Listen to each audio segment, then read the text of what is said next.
ہر طرح کی تعریف اللہ تعالیٰ کے لیے ہے جو اپنی رحمت و فضل سے عطا کرنے والا اور اپنی حکمت و عدل سے روکنے والا ہے۔ میں اس پاک ذات کی حمد بیان کرتا ہوں، اس کا حکم کوئی رد کرنے والا نہیں اور نہ اس کے فیصلے پر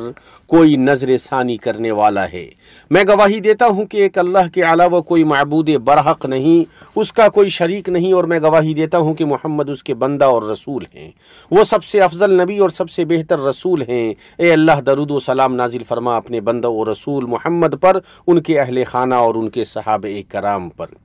اما بعد، اللہ کے بندو، اللہ کا کما حقہ تقوی اختیار کریں اور اس سے ڈریں۔ اللہ سبحانہ و تعالی راز اور پوشیدہ چیز کو جانتا ہے، اور دنیاوی زندگی آپ کو دھوکہ نہ دے اور نہ فریب کار آپ کو اللہ سے فریب میں رکھے۔ مسلمانوں، آرزوؤں اور امیدوں کو پانے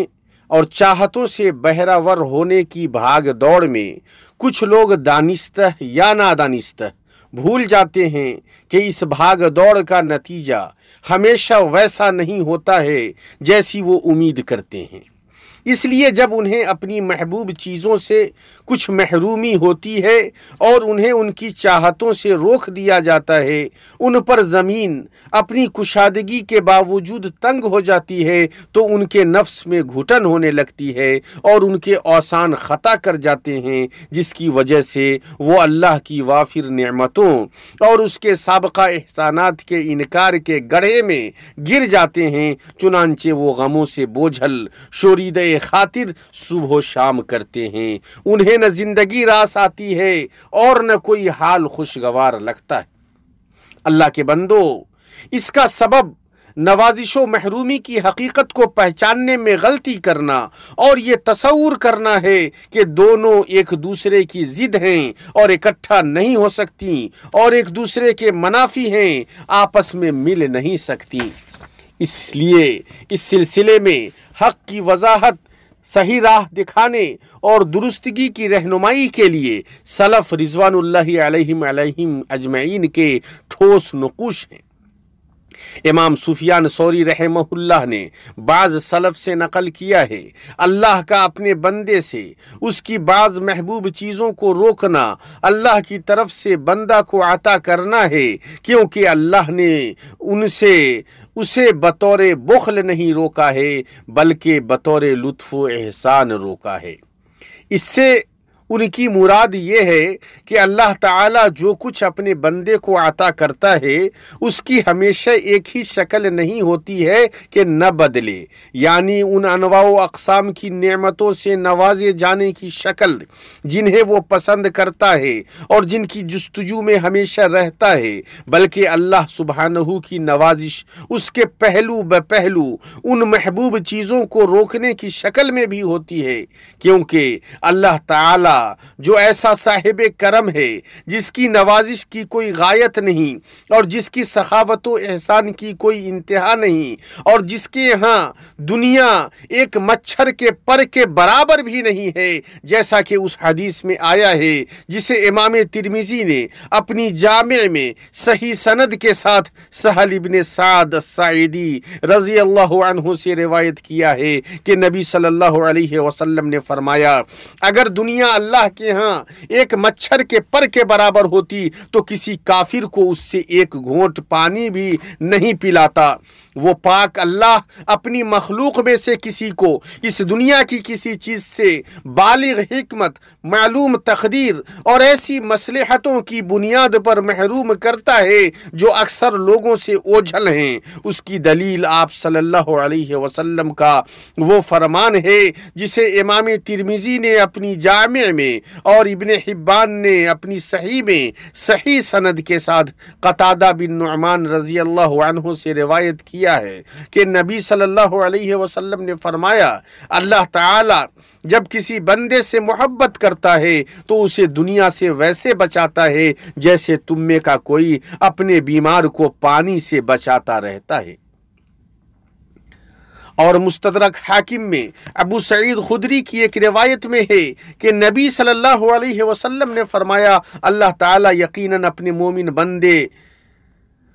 کو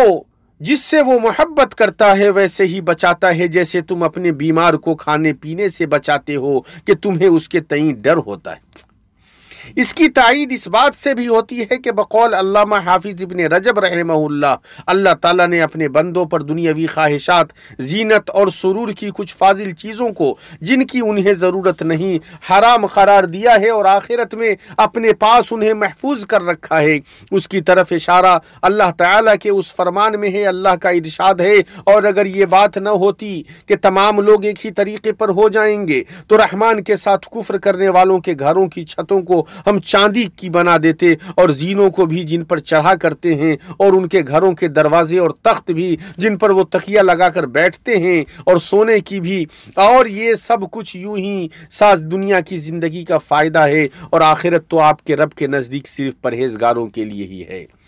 اور نبی صلی اللہ علیہ وسلم سے ثابت ہے کہ آپ نے فرمایا، جس نے اس دنیا میں ریشم پہنا وہ آخرت میں اسے نہیں پہنے گا۔ اسے امام بخاری اور امام مسلم نے اپنی صحیح میں روایت کیا ہے۔ صحیحین میں یہ بھی ہے کہ حذیفہ رضی اللہ عنہ روایت کرتے ہیں کہ رسول صلی اللہ علیہ وسلم نے فرمایا، تم نہ ہلکا ریشم پہنو اور نہ دبیز ریشم، تم سونے چاندی کے برتن میں نہ پیو اور نہ ان کی تھالیوں میں کھانا کھاؤ، یہ دنیا میں ان کفار کے لیے ہیں اور تمہارے لیے آخرت میں ہیں۔ امام بخاری اور امام مسلم نے اپنی صحیح میں ابن عمر رضی اللہ عنہما سے روایت کیا ہے کہ نبی صلی اللہ علیہ وسلم نے فرمایا، جس نے اس دنیا میں شراب پیا وہ آخرت میں اسے نہیں پیے گا۔ یہ فرمان اس کے باوجود ہے کہ آخرت کی شراب جو کہ پینے والوں کے لیے لذت ہے، نہ اس سے ان کے سر دکھیں گے اور نہ ان کی عقلوں میں فتور آئے گا۔ مابین اور اس دنیاوی شراب کے مابین بہت فرق ہے جو گندی اور شیطانی عمل ہے۔ شیطان چاہتا ہے کہ اس کے ذریعے مومنوں کے مابین عداوت و بغض ڈال دے اور انہیں اللہ کے ذکر اور نماز سے روک دے۔ امام احمد نے کتاب الزہد میں امیر المومنین عمر بن الخطاب رضی اللہ عنہ سے روایت کیا ہے، وہ کہتے ہیں، اگر میری نیکیاں کم نہ ہو جاتی تو میں تمہارے ساتھ زندگی کی آسائش میں ساتھ ساتھ رہتا، لیکن میں نے سنا کہ اللہ تعالیٰ نے ایک قوم کو آر دلاتے ہوئے کہا، تم نے اپنی نیکیاں دنیا کی زندگی میں ہی برباد کر دیں اور ان سے فائدہ اٹھا چکے۔ یقیناً وہ صورتحال